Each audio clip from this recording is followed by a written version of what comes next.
All those in favor say aye. Aye. Any opposed, same sign.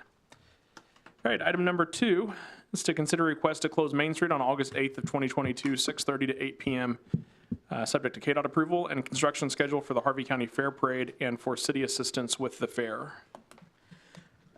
Yes, this one, this item, it depends on our C-CLIP project. And so if it doesn't work out for us to do the parade on Main Street, they're going to do it on West First Street.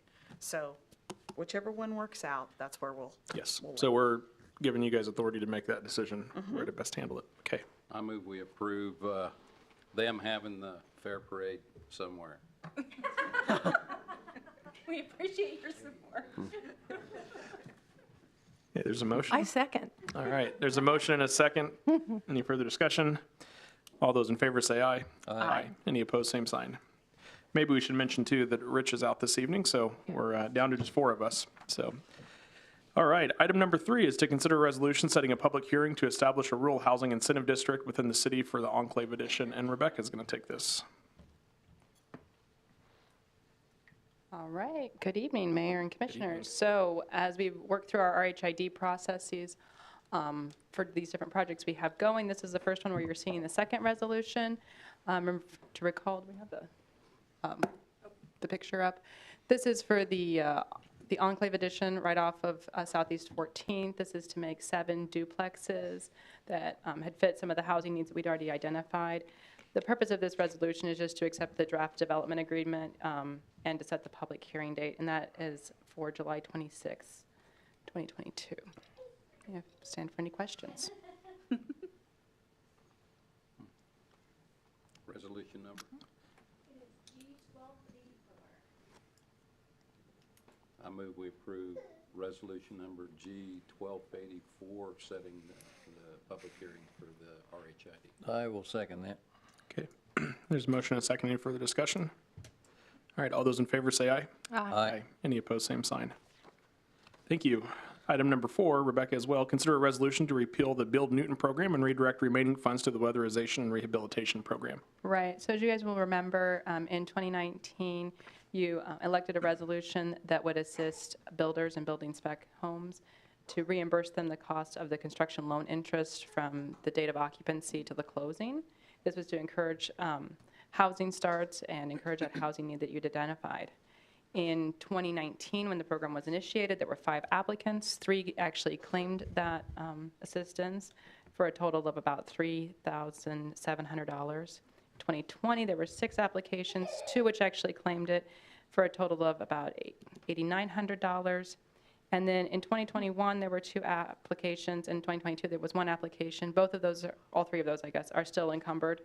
So what we're asking with this resolution is that since we've had such an increase in housing starts, and I thought I had the number here, 41 new residential permits this year to date. So we're seeing a huge increase from when this program was originated, that we would take that remaining funding, that's approximately $70,000, allowing for those that are encumbered still, and move it to the weatherization and rehabilitation program, which is rebating the costs of guttering and paint up 50% up to $1,000. This still keeps that money into housing, but moves it from new housing to rehabilitation of the existing stock.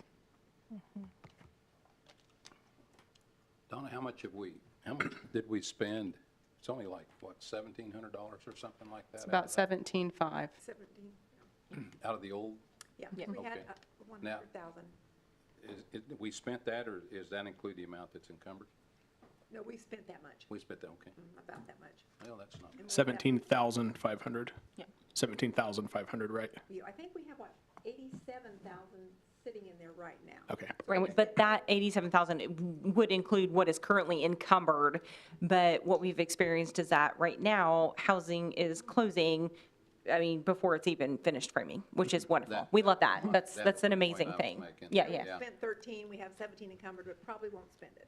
yeah. But we'll move over the 69 to 70,000 right now, and then when those are finished and they've sold those homes, because we don't want to shortchange them if something happens. Exactly. Okay. We'll move the rest. We'll move it back. Okay. What's our resolution number? It is G1285. I move to approve G1285. I second. Okay, there's a motion and a second for G 1285. Any further discussion? All those in favor say aye. Aye. Any opposed, same sign. Thank you. Thank Thanks, you. Rebecca. All right, item number 5 tonight is consider a charter ordinance to amend Chapter 6, Article 3 of the City Code. Suzanne, you're going to take this one. Yeah, Chris may have to help with some of this because there's some legal pieces to this, but the cover memo that I provided kind of gives you the background as to all of the adopted charter ordinances that we have, and we needed to amend charter ordinances in order to get all of this stuff taken care of and wrapped up into a nice package for you.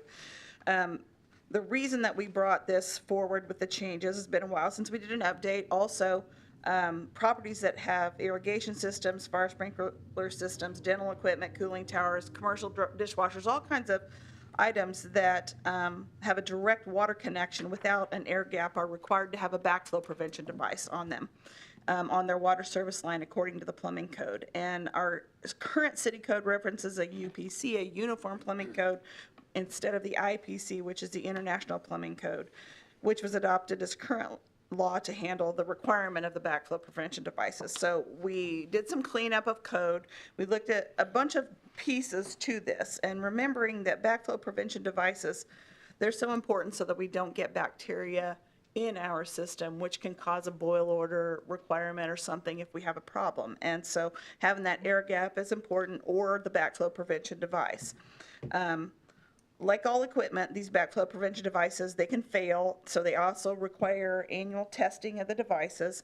We talked at a couple of different meetings about whether we would require those on wells or not require them on wells. And in the current proposal that you have here before you as far as the ordinance, it does not require it on an irrigation well. If it's not connected, if nothing is connected to the City of Newton system, then it doesn't require the backflow prevention device.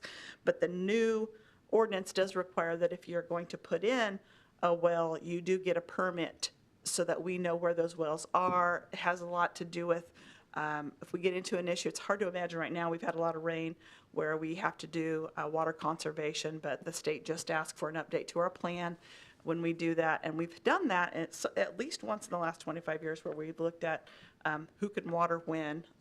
So that's important for us to know, because then if somebody's watering, it's because they have a well, then we have record of where it's at. So the other thing is we change our plumbing advisory board that's made up of local plumbers into a plumbing appeals board, and the change in the ordinance allows for that too. Have I missed any? I think you covered it. points? Because we're repealing existing charters that exempt the city from certain state statutes, the appropriate mechanism is to do a charter ordinance. It is different in that it's published twice. There's a 60-day petition period. If there's no challenge, it's effective on day 61. So that's why it's set up like a charter.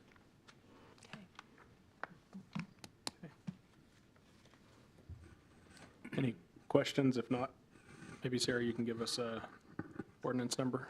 Ordinance 55.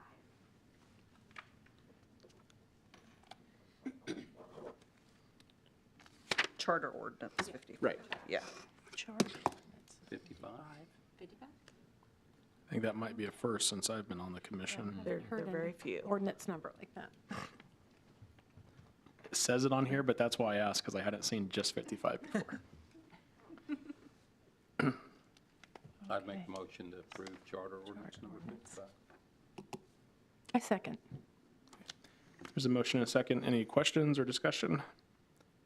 All right, all those in favor say aye. Aye. Any opposed, same sign.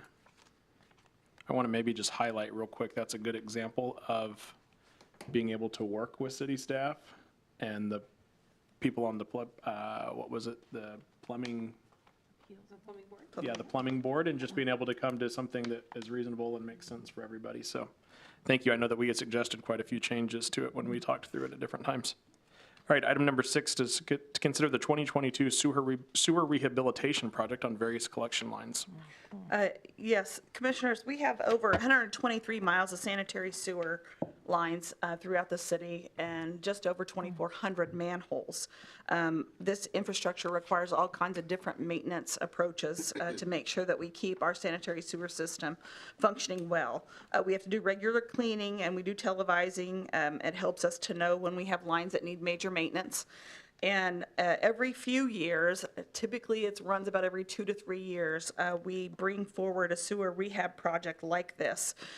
When we're doing televising of the lines, we find locations where there are complete line failures, deterioration, sags, could be infiltration. So much of our system has clay tile lines, and at the joints, there's always infiltration at those locations. And so the project that we have before you this evening is to do actual rehab. That includes some point repairs, but the majority of it is for a cured to in-place pipe. And what it's doing is it's lining our sanitary sewers.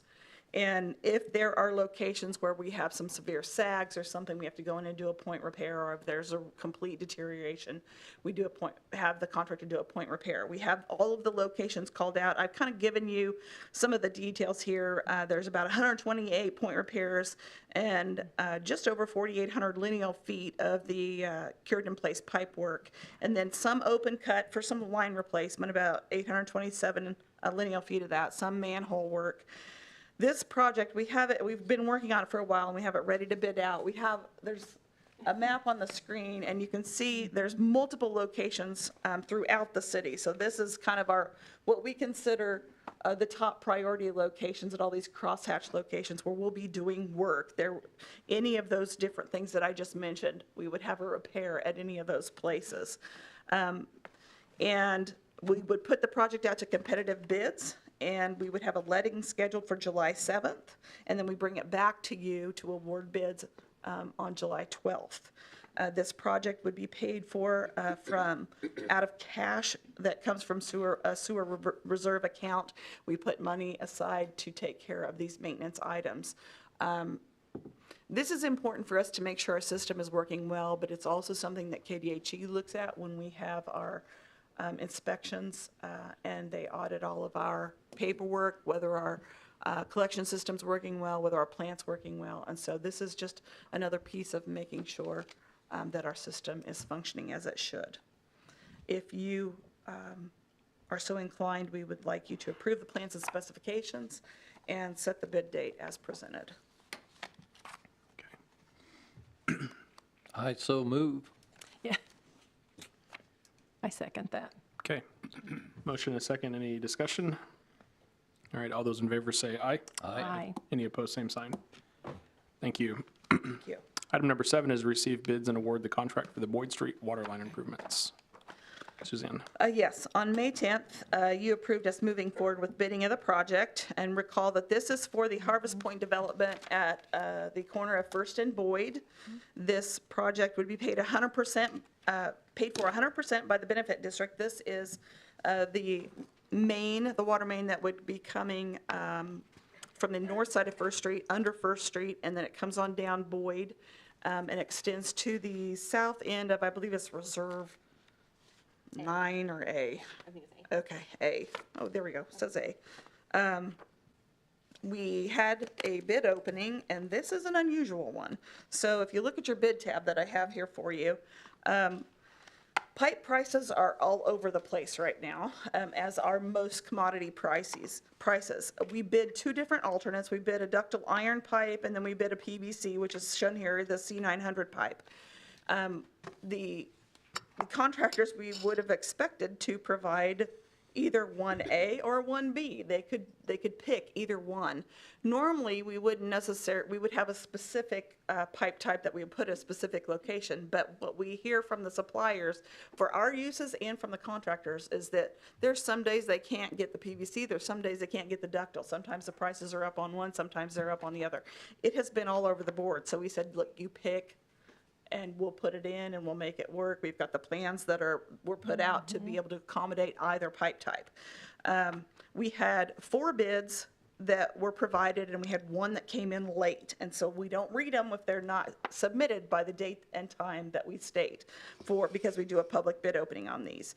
You will notice that the bids and the tabulations here, I don't know, it doesn't show the note that I put on the bid tab, but typically on the bid tab at the bottom, I put the note.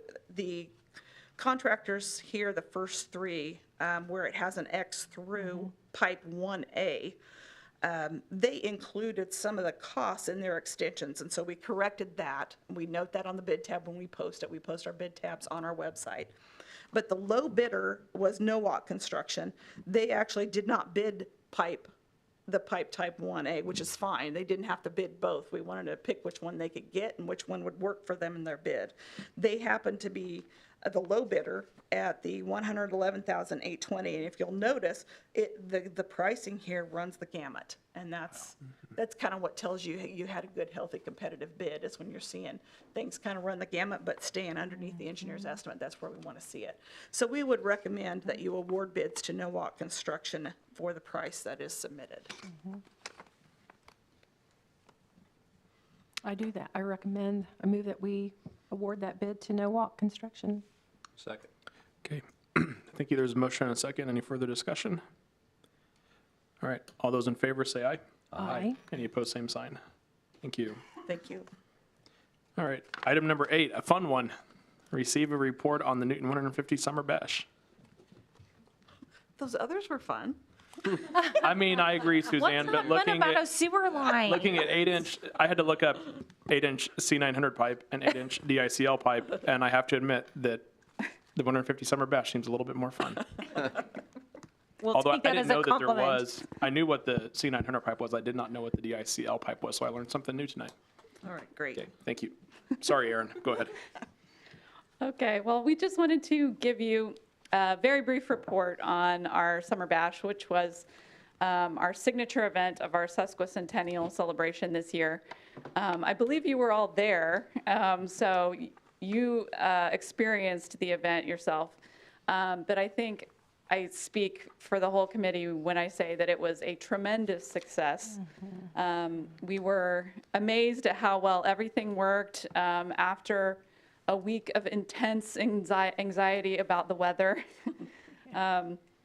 It was absolutely perfect. We couldn't have asked for a better weather day in June in Kansas.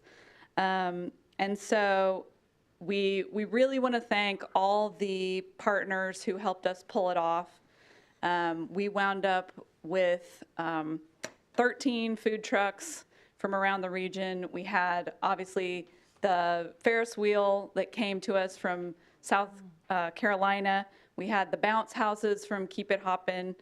We had the beer garden hosted by Sand Creek Festivals. We had really fun kids' activities that were provided by the Drug Free Youth Coalition and the Health Department, and everything that they had out there got played with. We had our city booth right in the middle of that kind of kid zone, and everywhere we looked, there were happy children's faces, and it just really gave this very positive community pride, I think, to everyone who was there. And of course, I really want to thank all the city staff that helped us accomplish this. We had support from almost every city department to plan the event, get it set up, staff the event while we were there, and then, of course, the cleanup afterwards. And, you know, it was kind of late at night by the time we were done. But it went so well, and everyone was really happy to do it, and I think our community was extremely pleased. Yes. We heard really good comments, and comments about how they felt that the city had given them back something, and felt like very appreciative of the city doing this on behalf of the community. Mm-hmm. So I would just like to thank you for supporting the event and allowing us to do it. I think it was a great success. Yeah. Thank you. Thank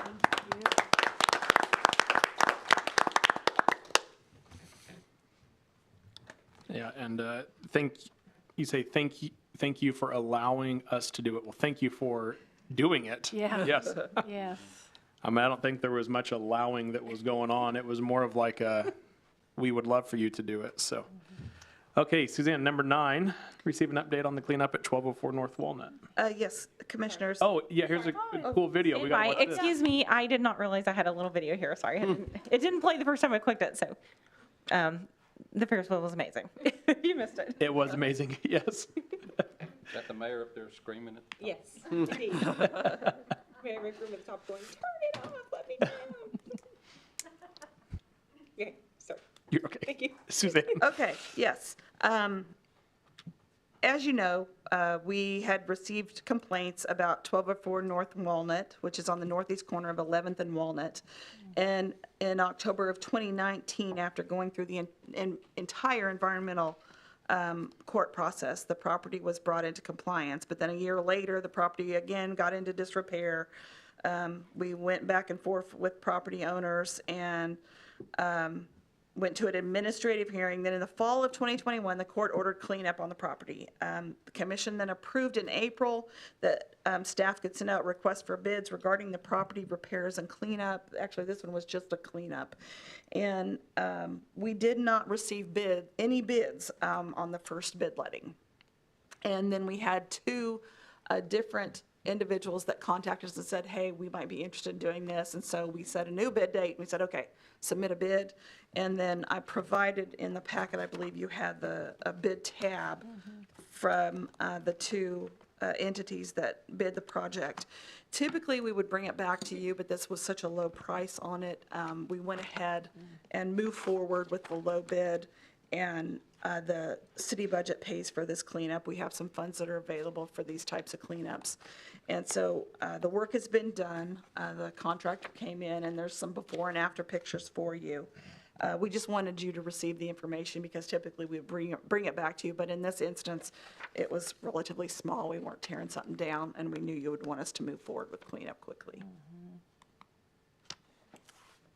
Thank you. Yeah, thank you. It looks much better in the pictures. The after pictures, it looks totally different. Certainly. Yeah. Any comments or anything on that? I just have a question. And whether it would be this property or any other, having gone through the same thing, then if there's any history of having to, as you said, do this, it gets cleaned up, and then that we end up this way again, and I'm assuming this goes on as a property tax lien. Yeah, Do we sorry, I go didn't through the mention that. whole process again if they decide to not keep things We in do. order? We do. You would be served to do the cleanup within the scope of the administrative order that has been accomplished. If there's a further violation, the city prosecutor could elect to go through the administrative process again or to cite them with essentially an infraction where, again, it's just a fine and not the cleanup. But those are handled on a case-by-case basis. Sometimes simultaneously, they can do one, does not foreclose on the other. But to answer your question, yes, you do have to start again. Okay. Thank you. All right, item number 10 is our citizens forum, and we do have one signed up, Zelly Walker. If you would like to come forward and just give us your name and address, and you are free to speak. Okay. Zelly Walker, 1000 Grandview in Newton. Do you know what it feels like to go nights without sleeping? The residents of Newton do. The train has always traveled through Newton, and the residents were proud to have it do so. Through the years, though, something has changed. There are now more trains than ever going through, and the trains are much longer, so the residents spend more time waiting for them to clear the rail intersections. The main change, though, has been the blaring of the horns. Trains go through 8 intersections in Newton, but the blaring of the horn starts before the train enters Newton and all the time it travels through, continuing way outside the city. Under the train horn rule 49 CFR, locomotive engineers must begin to sound train horns at least 15 seconds and no more than 20 seconds in advance of all public crossings. Train horns must be sounded in a standardized pattern of 2 long, 1 short, and then 1 long blast. This pattern must be repeated or prolonged until the lead locomotive or the lead cab car occupies the rail crossing.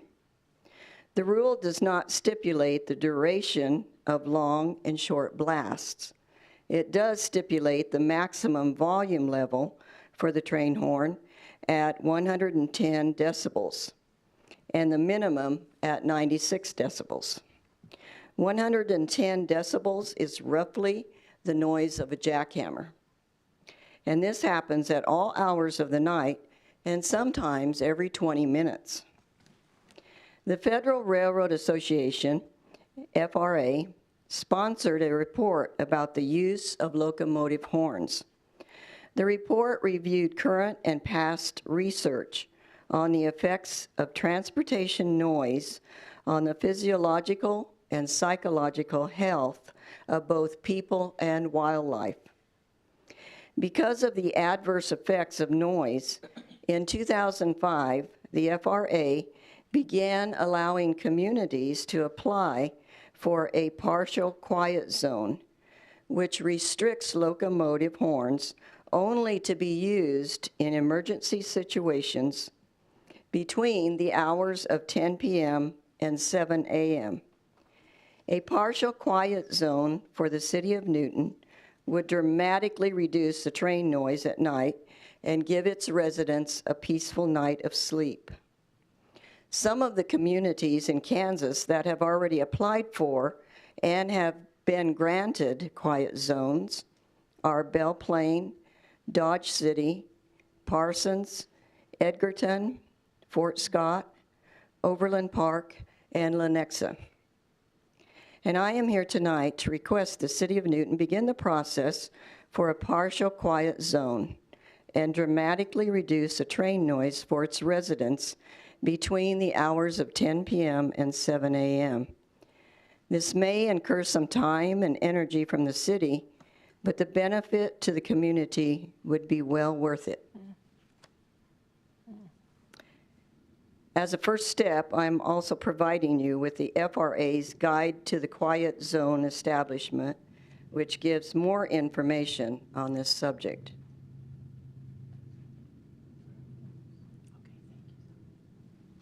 It's only appropriate that. Right. Yeah. coming by. Here it comes, background noise.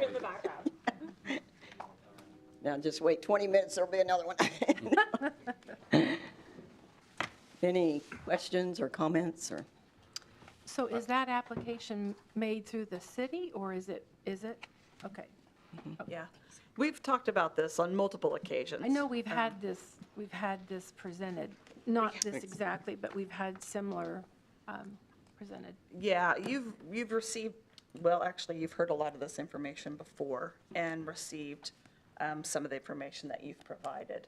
And we've had multiple commissions look at this, and one of the issues and one of the problems and one of the decisions that gets made here as to whether Newton wants to pursue it or not, and that has been struggled with, is because in order for us to submit for a quiet zone, it would have to be at least a half a mile in length. So you're looking at 2,640 feet. And then you have to look at where all of our crossings are.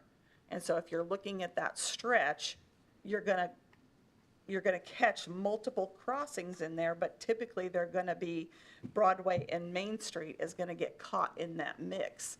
And the decision had been made previously by previous commissions that they didn't want Main Street or Broadway to be without having a horn blast at any point in time during the day, even during the nighttime hour, because they are such major crossings on the roadway.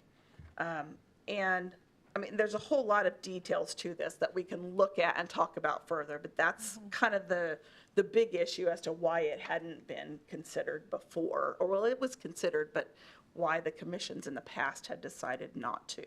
Is the problem with Main and Broadway, and I'm trying to remember from previous conversations, the lack of the horn there is because of pedestrian crossing, correct? There is an issue with that, because anytime the crossings still have pedestrian traffic, you have to retain the automatic bells. Okay. And we do have pedestrians crossing at those locations. And so the automatic bells that are sounded by the signals are still there, as I understand it. Okay. But the automatic bells would not be as disruptive to the community as the blaring of the horns. Yeah, probably not. Because they have they have to do short, long, They do. short, and, you And know, it seems like every train engineer does it a little bit different, and it sounds a little bit louder on each, or the sound is slightly different on each engine, so, yes. so even if we had to have the bells at the crossing, it would not be quite as disturbing. And then in order to do that, there are certain things that have to be in place at those locations Right. for there to be, to have a quiet zone. Right. And we looked at that. Main Street would be set up properly as it is today because it has the medians in the middle and the crossing arms so that nobody can sneak around them, if you think about it in your mind, where those islands are located. So we'd have to be looking at that at Broadway. We'd also have to look at that at High Street. And High Street would require a widening of the roadway in order to do that. There's a lot of pieces to this. It's something that we can look at. It definitely, there's going to be funds that would be involved. And then, again, the bigger question, and that's something that we would want to talk with, definitely Emergency Services is going to want to weigh in on it, and we've talked about this before. Are we comfortable with Broadway and Main, the major crossings, to not? Because they're going to get caught in that half mile anywhere you go. Unless you wanted to look at, you could look at way down south on Southwest 14th Street, but I don't think that's the ones that are causing issues for people that are in town. It's more the stuff in the downtown area. And I don't know how much traffic you would have between 10 p.m. and 7 a.m., you know, because it is a partial quiet zone during those hours is what they're allowing. I wonder when it has been considered before, if anybody has reached out to some of these other communities that have done this and received any feedback, and the pros and the cons of that. Right. I would be interested to hear more about that. We can do that. Yeah. We've talked about it before, but we can certainly talk about it again. How does that impact Amtrak? Because I hear them usually every morning. I can hear them, and sometimes if I'm awake, I wake up, I just smile. There goes the Southwest Chief, and so I know they have two at least, one coming east and then one that goes. Are they required to follow that? As I understand it, anybody that would be on So they would have. that piece of track would be required to. Yes, ma'am, and to your point, Commissioner Valentine, the Southwest Chief does come through here at 2:30 and 3:30 a.m. respectively, depending on which direction you're going. Right. And so we always smile when we see them out back and we say, oh man, somebody or a lot of somebody's having a bad day if we see them during the daytime. And we love having them in the community, but at the same time, we know they're definitely off schedule if we happen to see them. So, but yes, to your point, madam, they are. And in some of the other communities, when we rode the train, and I noticed, you know, that when we pulled into some of the communities, they did not sound the horn, and I wondered at that time, why do they not have to, you know? Well, it's because then they had the quiet zone already established. Okay.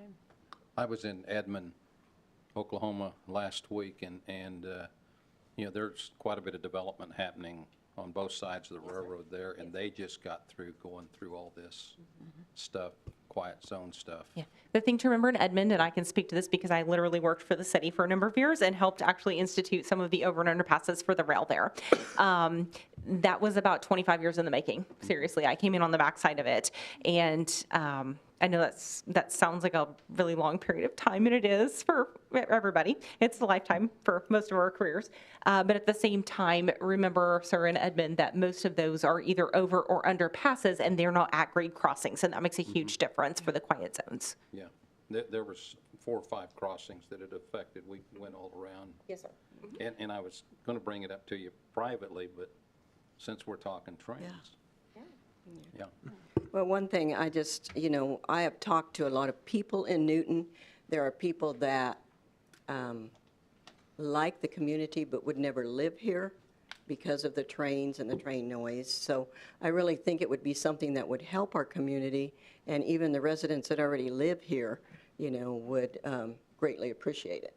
So, and I do like Leroy's idea of contacting some of these communities that have already done it, and have gone through it, so. Put that on your list. Thank you. Thank you for your Thank you for coming. presentation. Yes. All right, well, we will go around this evening, and we'll start with Commissioner Cry. I don't have anything other than kudos to the 150th birthday people. Yeah, I think we need to look at having a community party ever so often. I don't know how often, to see the citizens visit and I bumped into people that I hadn't seen for a long time, and it was really an awesome event. We don't have to have a Ferris wheel every time, but I think if somebody local bought a Ferris wheel, we could have a Ferris wheel whenever we wanted to. we could, you think? Yeah, maybe Yeah. we should do that. Maybe we ought to, yeah. I'm not getting involved in that conversation. Kelly? Nor am I. Just a reminder for you all, next Tuesday, the 21st, we will be having a budget work session right here at 8 until about noonish. Tuesday? Yeah, excuse me, what did I say? Did I say Tuesday?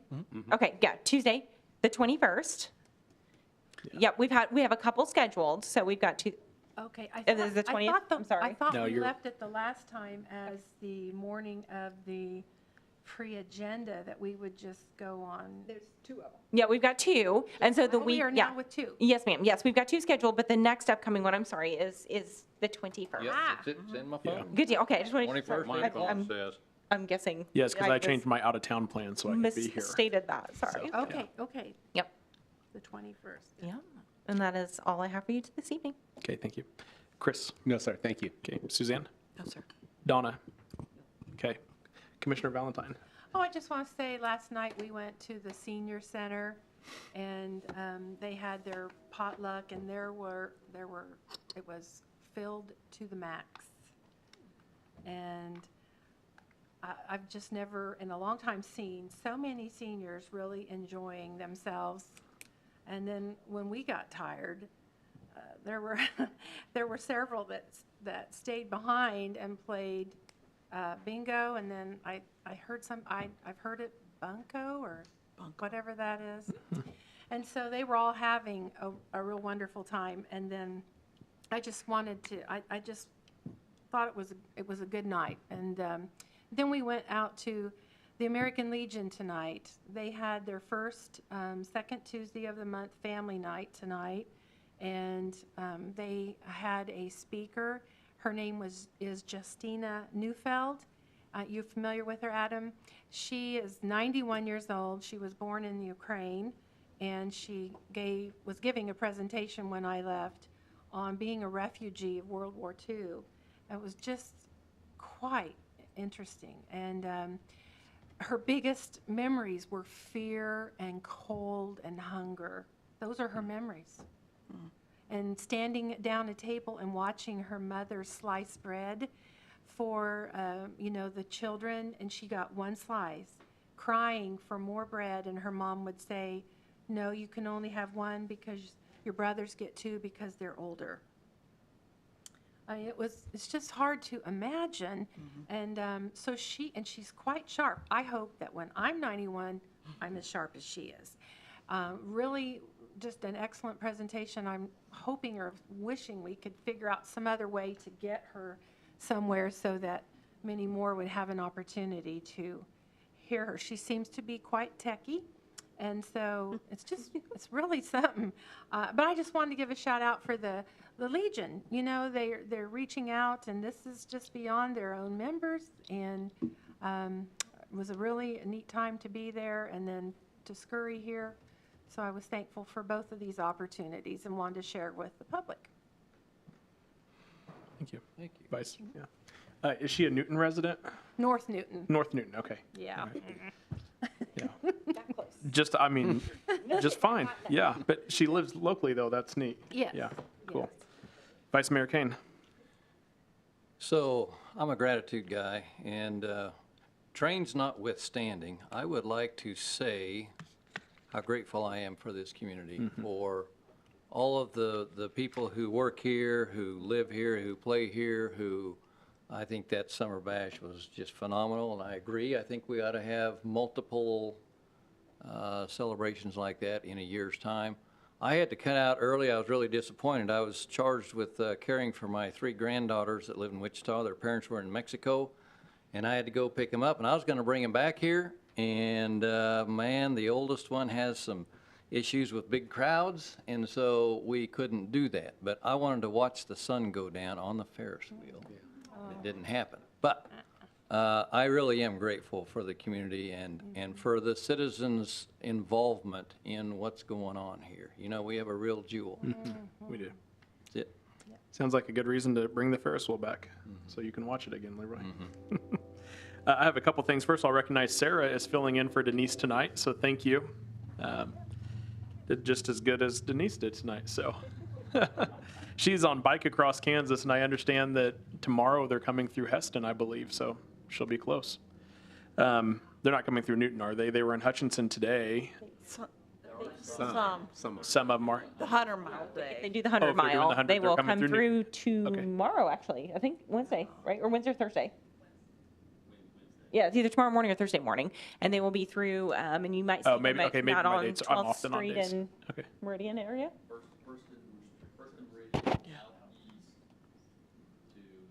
And then head past the airport.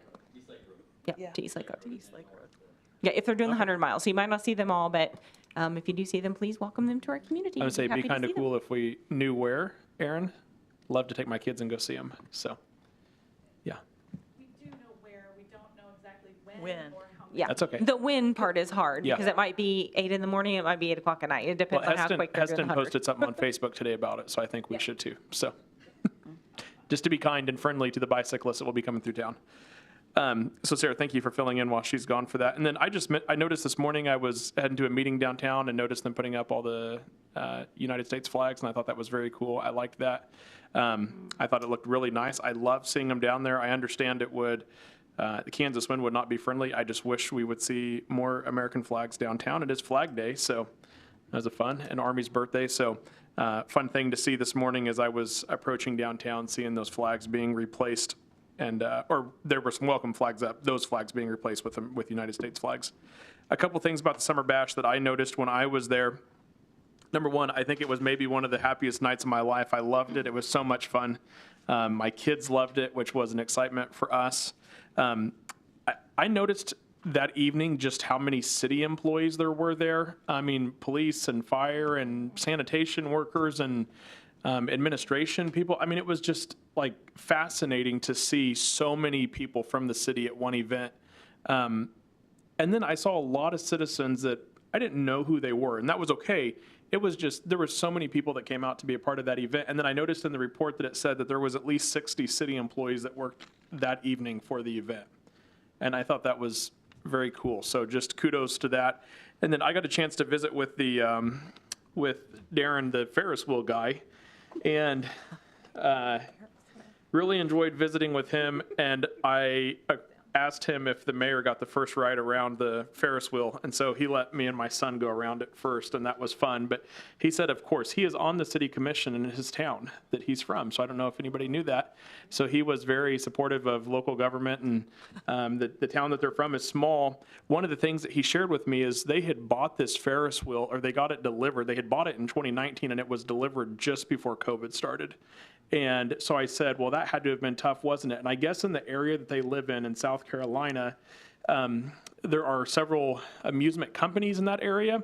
And so they put together a festival of sorts for this sort of multi-county area and did their own thing to help fund all of this equipment that these companies owned. And he said it worked out really well for them. And the National Amusement Company, or Amusement Association, I have no idea if that's a technical name, just imagine that's what they are, did an article on it, on just how innovative it was, and it kept these very large Ferris wheel companies afloat during a time when there wasn't too many people requesting personalized Ferris wheels around the country. So I thought that was very neat. I just enjoyed talking to him. He's a real nice guy. And he mentioned how well he liked Newton, but I was just going to read for the sake of those who are watching. They may not be able to get this, or those who are here even this night listening. He mentioned how well he liked Newton and his family, and they're a family organization. So it was essentially all family that was there with him that evening. But this is what he wrote. he sent this note to the city. He said, "We're back in South Carolina for a few hours." This was when they returned home. "And I wanted to thank you for the opportunity to come out to Newton for the sesquicentennial celebration." And he did spell it right, too. "Not only did me and my family appreciate the business, we really enjoy Newton and really consider it to be a favorite place. Please share our comments with the community because it really is an amazing place and everyone made us feel really comfortable. Leaving was not easy and we wish our schedule allowed us to stay another day or two. Thank you for the pictures as well. Thank you again. We really appreciate everything." He had told me that they had went around to Back Alley Pizza and they ate at China Inn downtown. I think, Michael, I think you guys brought him around, or you may have brought the family around and showed them Newton, and they just comment on how much they love this community. So Leroy, just to echo what you said, and what I'm noticing is that Newton truly is the best in the Midwest, I think. And I don't say that just because it's us right now or anything like that, or this, it's a 150th anniversary. Anywhere I go, I see other communities, they're nice, but they're not Newton. So we'll end there tonight. Meeting adjourned.